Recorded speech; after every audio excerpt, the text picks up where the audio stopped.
My hellos to you, my wonderful friends.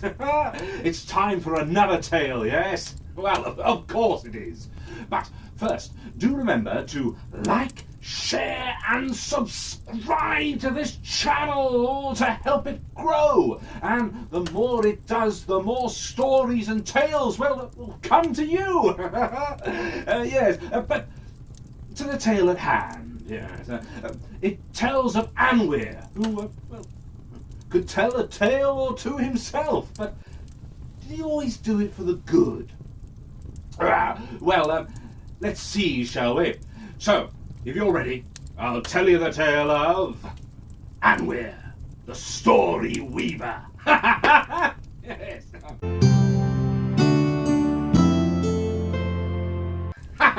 Yeah. Yeah.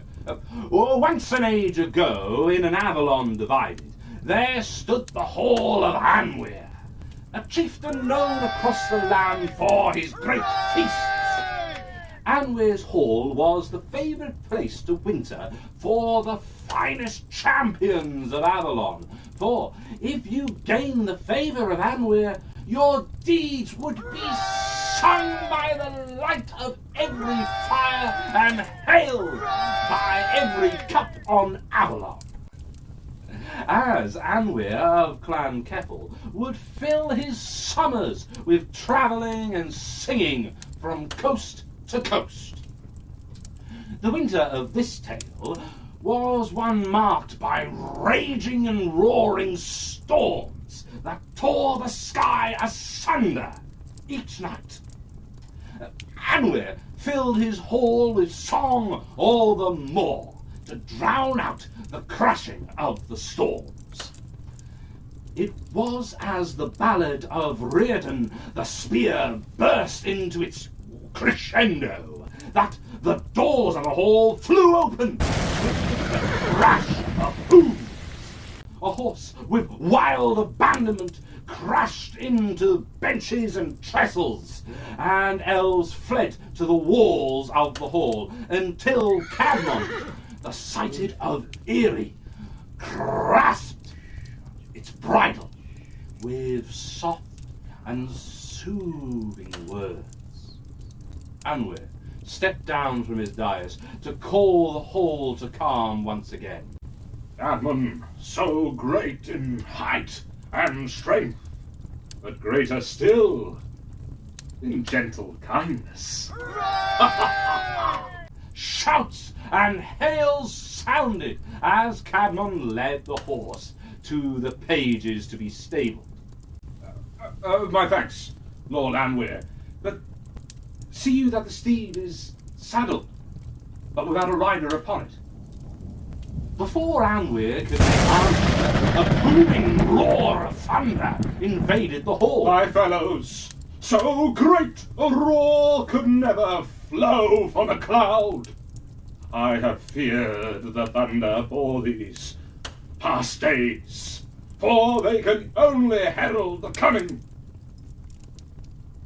of a great horror, the plague, and this horse with its stolen rider shows that horror must have a rival. Burst into clamour of shouts that grew until Anwir raised his hand. There is no time for fear, for in the dead hours of this night there be a champion, stout and true, who without speed stands against this thundering horror. Anwir cannot deny himself a smile as the hall begins to drink upon his rousing words. His lance, splintered from his first tilt with the fiend, is now with its shattered length only able to keep the claws and fangs a hair's breadth from his noble fang. Will you not add your untested lance to his? Elves slammed their cups upon the trestles in answer, but as they made to leave, Anwir continued. His shield cracked and torn to planks, pushes back against the great scaled arm that strikes out from the darkness. Would you not set your shield to his life? Every elf beat their shield now, strapped in answer, but Anwir, his smile broadening, continued still. His sword raining sparks of courage whenever savage claws meet his graceful steel. Would you not stoke that fire with your own courage too? Elves let out resounding pledges and oaths in answer, but Anwir, his face now glowing, continued still. The elf who can save such a noble brother and bring ruin to this horror is one that I would sing of for all my days, and give one half of the spoils of my hall. Elves made a resounding cheer, and Anwir's face fell cold. The elves who, but a glorious moment ago, were to charge into the unknown night, followed the eyes of Anwir to the great open doorway of the hall, where a wet and muddy figure stood. My horse fled this way from the thundering sky, throwing me to the mud. Has it passed by your hall, my good lord? The hall was bathed in silence for a lasting moment, until Cadmon gave answer to the rider. Yes, they be stabled here, good sir. Come to the fire and speak of your journey. Cadmon let his eyes find Anwir's as he set to the welcome. All gave their ear to the rider, but none heard of any great horror that stalked the night. No splintered lance, no cracked and torn shield, no sword that sparked with courage. Only of a dark, stormy winter's night. All the courage and merriment of Anwir's hall was now gone, swept away as if by a shifting wind. As many only looked into their cups, the voice of Caden of Utgard and Arth called across the hall. Sir Gavin, did you really slay the Red Wolf of Eardor Pren? I did track him down to his lair, yes. But why not tell me again of your victory over the Stone Champion? It took me many attempts and broken lances, but eventually I did defeat him by good fortune. But Anwir tells of it as but one mighty charge with your banner waving. Is that so, my lord Anwir? But that is not how I gave you my telling. Anwir could feel all the hall's eyes fall upon him, especially those of Cadmon, as he searched for his words. I recall not, good Sir Caden, for it has been so long since I have been called upon to sing of your meagre deeds.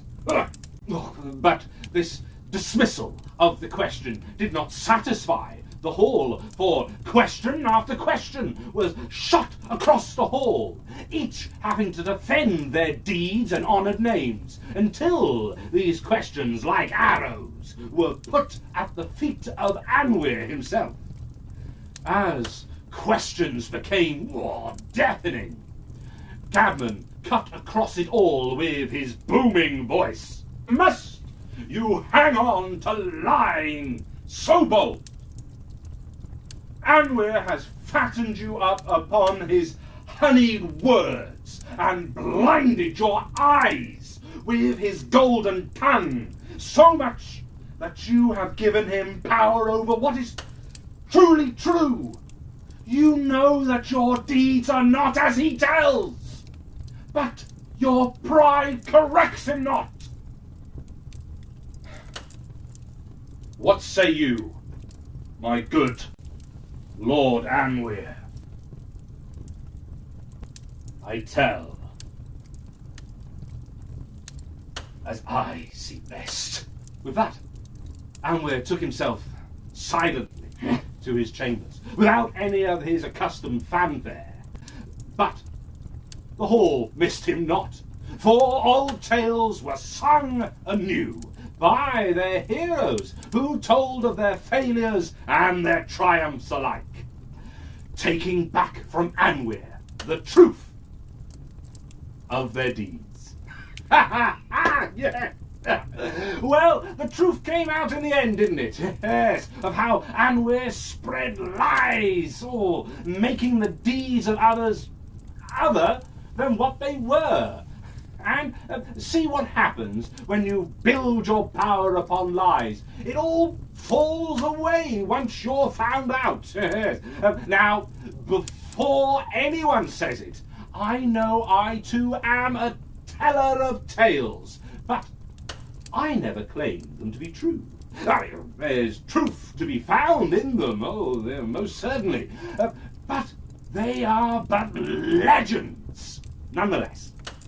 So, if all this talk of great deeds, true or false, has given you the idea for a story or two, then do email it to bard.elven.tales@gmail.com, with your elder, of course, and I'll make them into a video just like this one. Yes. And to help spread these tales far and wide, do remember to like, share and subscribe to this channel. Yes.